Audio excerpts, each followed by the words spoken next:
존경하는 국민 여러분, 우원식 국회의장님과 선배 동료 의원 여러분, 분단의 상처와 평화의 상징인 판문점을 지역구로 두고 있는 더불어민주당 파주시의 국회의원 박정희입니다. 하루가 30시간이면 좋겠다는 대통령의 말씀처럼 대통령께서는 숨가쁜 국정행보를 이어가고 계십니다. 당평 인사로 보여준 협치와 실용에 기반한 외교관계 회복, 경제 회복 속도까지 부족함이 없습니다. 지금이야말로 대한민국 국가 대도약의 적기입니다. 그런데 현실은 어떻습니까? 사법부의 신뢰가 바닥을 치고 종교는 정치에 개입하고 있습니다. 분단은 고착화되고 이념이 외교를 가로막는 안타까운 현실이 계속되고 있습니다.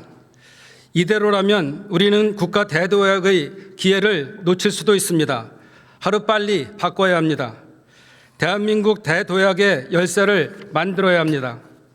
먼저 총리님 나와주시기 바랍니다.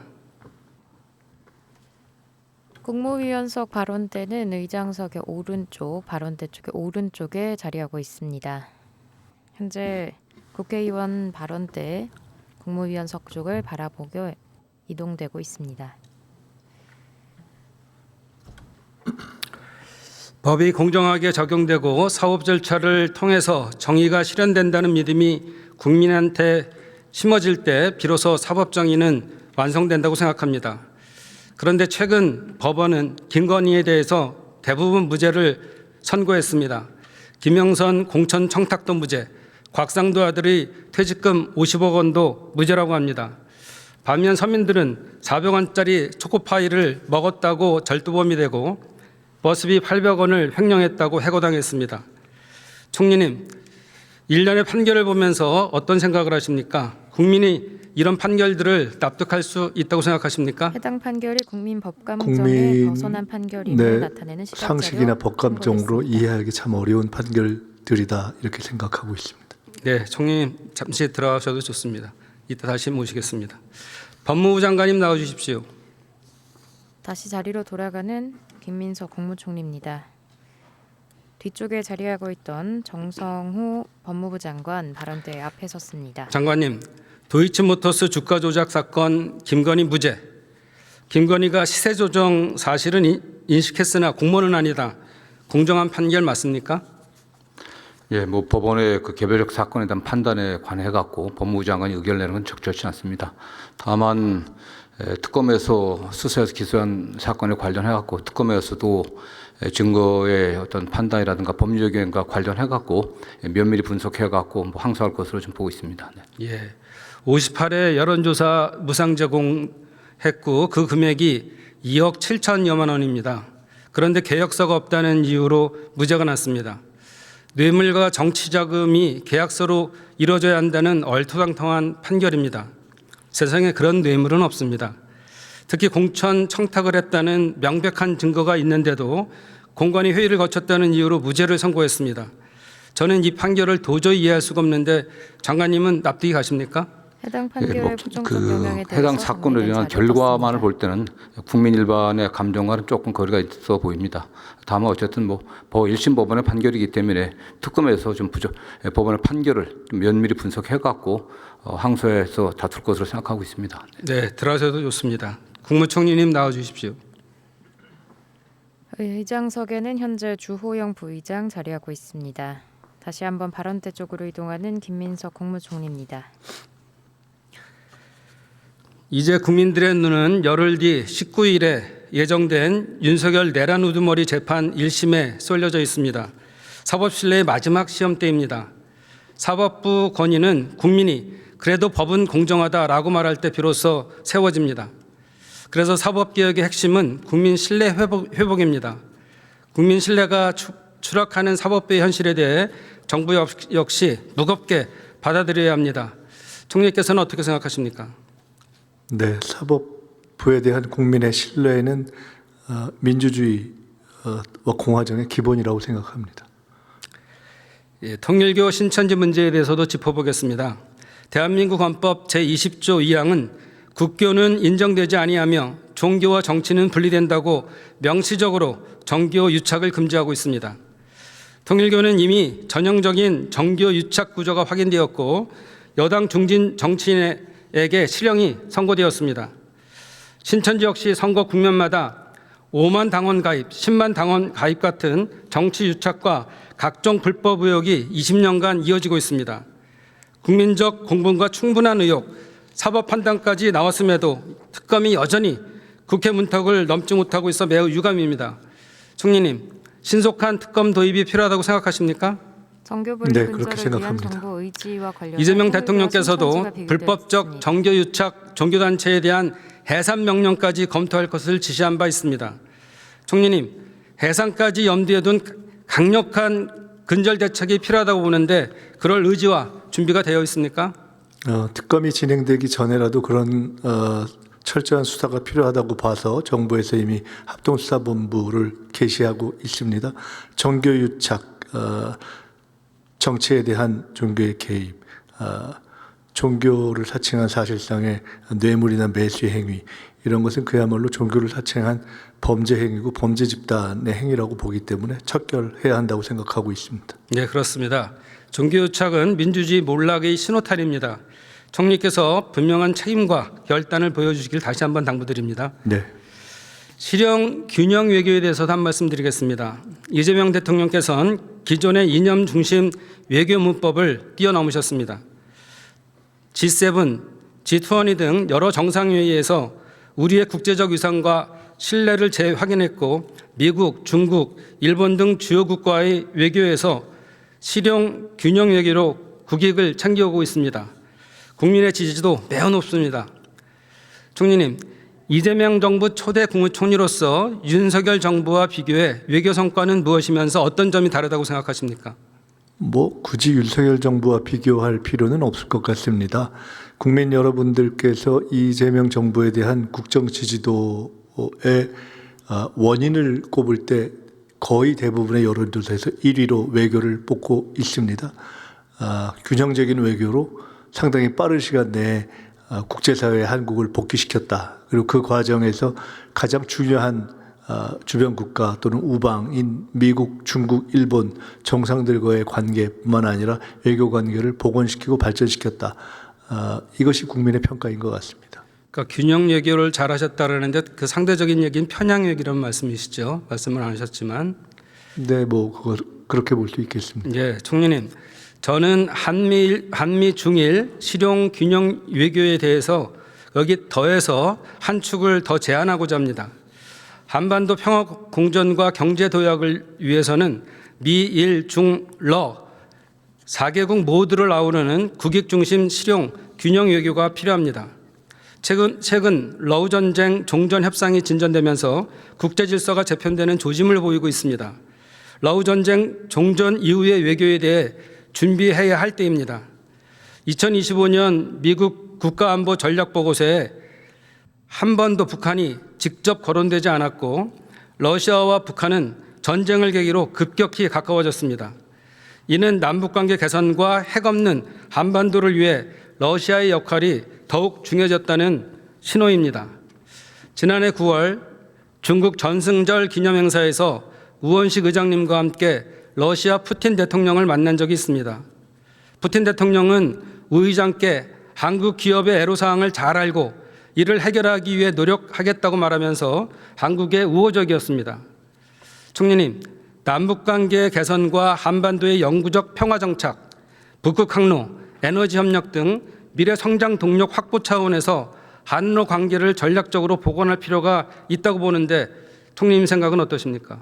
러시아 우크라이나 전쟁의 끝이 보이고 있는 이 시점이 러시아와의 관계에 대한 강화를 집중 고민하기 시작해야 하는 시점이고 필요가 있다. 그것이 외교적으로나 경제적으로 다 의미가 있다라는 의원님의 판단에 전적으로 공감하고 그런 면에서 외교 당국도 면밀하게 지켜보면서 준비하고 있는 것으로 알고 있습니다. 한반도 평화공존은 국가 대도약의 기본입니다. 불안한 성장에서 벗어나서 평화가 뒷받침되는 안정적 성장으로 전환해야 합니다. 이를 위해선 평화공존을 담보할 제도적 기반이 필요합니다. 이재명 정부의 한반도 평화공존 정책을 위해서 9.19 군사합의와 군통신선 복원이 필요하다고 보는데 총리님 의견은 어떠십니까?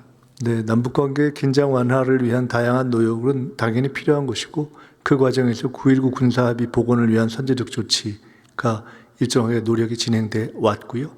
무엇보다도 전쟁 중에도 또 그야말로 적국 간에도 항상 존재해 온 한라인 또는 연락선 이것을 복원하는 것은 매우 필요하다고 생각합니다. 예, 수고하셨습니다. 통일부 장관님 나와 주십시오. 자리로 돌아가는 김민석 국무총리입니다. 현재는 더불어민주당의 박정 의원의 대정부 질문 이어지고 있습니다. 정동영 통일부 장관 발언대 앞에 섰습니다. 지난 7일 유엔 안보리 대북제재위원회는 대북 인도적 지원 사업 17건에 대해서 제재 면제를 승인했습니다.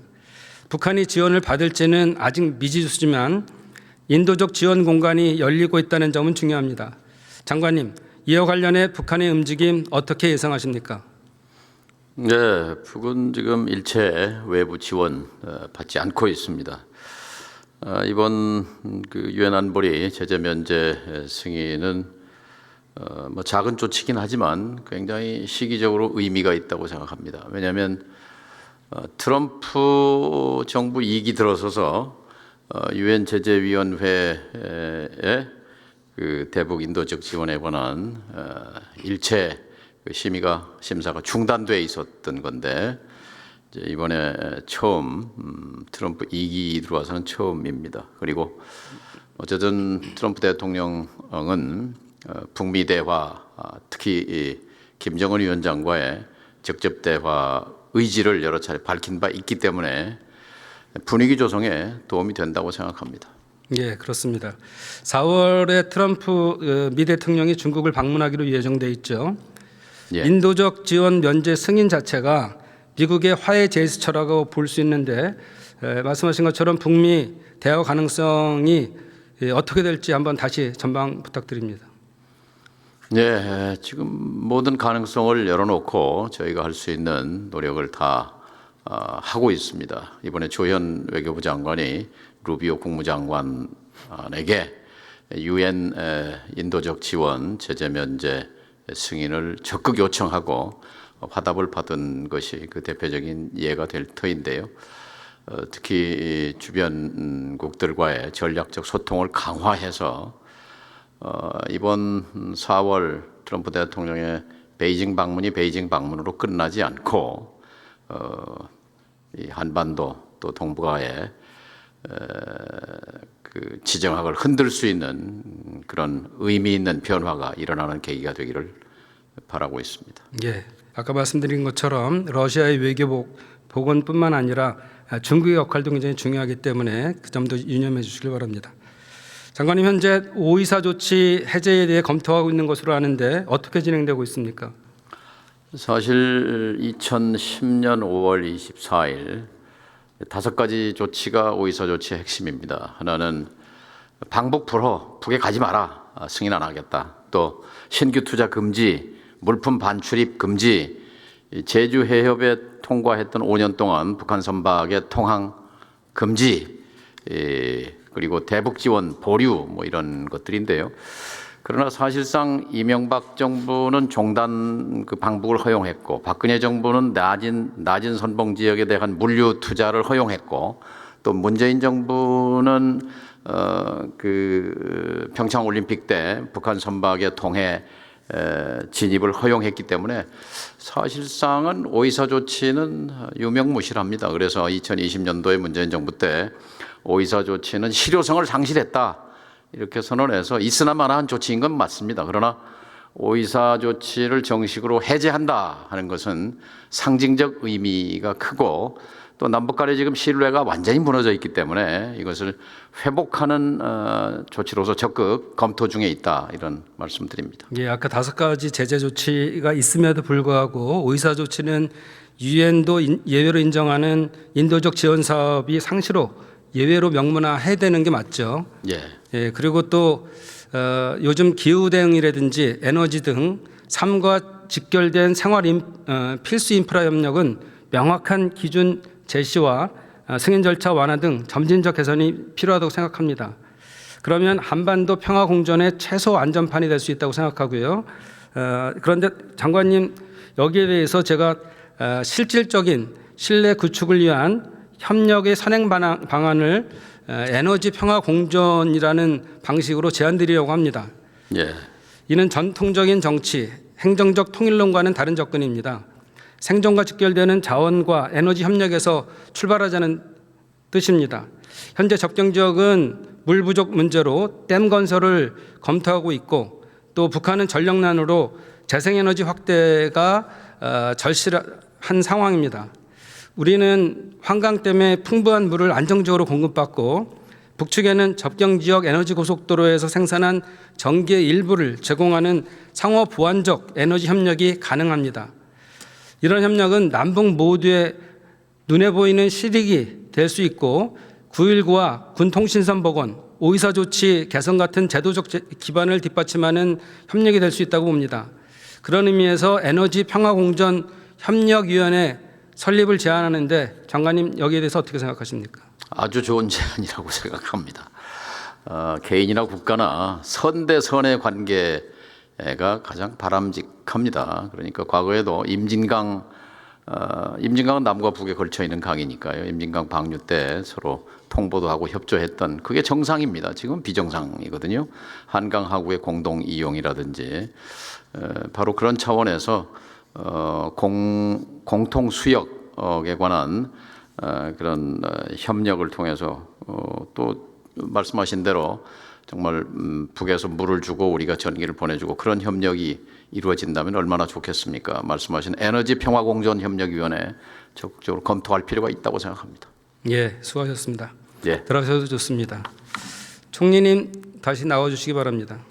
자리로 돌아가는 정동영 통일부 장관입니다. 다시 발언대 쪽으로 이동하는 김민석 국무총리입니다. 현재 더불어민주당 박정 의원의 대정부 질문 이어집니다. 2027년에 카톨릭 세계 청년대회가 우리나라에서 열리는 거 알고 계시죠? 네, 알고 있습니다. 이 대회는 세계 최대 규모의 청년 평화축제입니다. 교황청은 한반도 평화를 일관되게 지지해왔고 지금도 북한과 소통 채널을 유지하고 있어서 북한 측 대표단 초청 가능성도 있습니다. 분단의 현장인 파주 임진각에서 교황 주재 폐막미사가 열리고 남북이 함께 평화 메시지를 낸다면 남북 신뢰 회복과 평화 공존 의지를 전 세계에 알리는 상징적 행사이자 역사적 계기가 될 것입니다.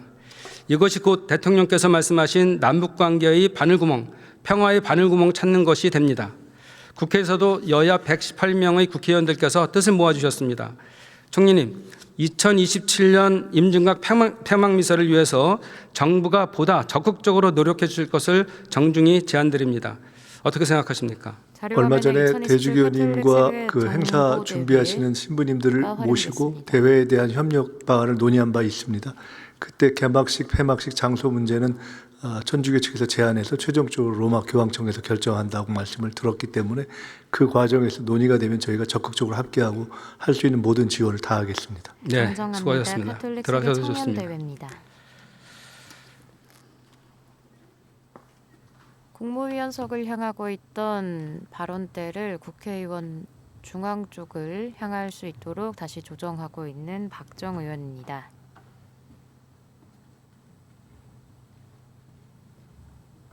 의장석의 바로 앞쪽에 국회의원 발언. 존경하는 국민 여러분, 제 고향 파주는 북한과 가장 가까운 접경 지역입니다.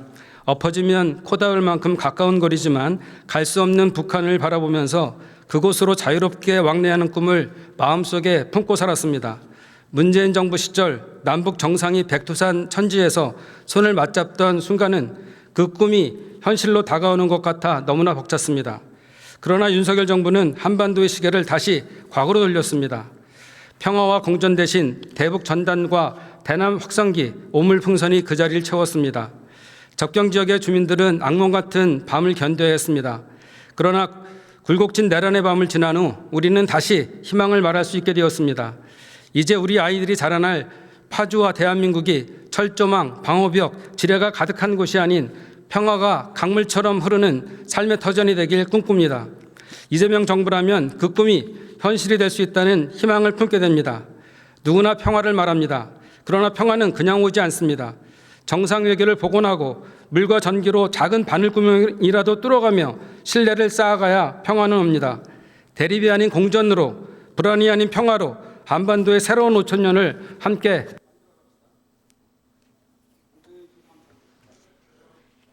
발언을 마무리하는 박정 의원이었습니다. 현재 의장석에는 주호영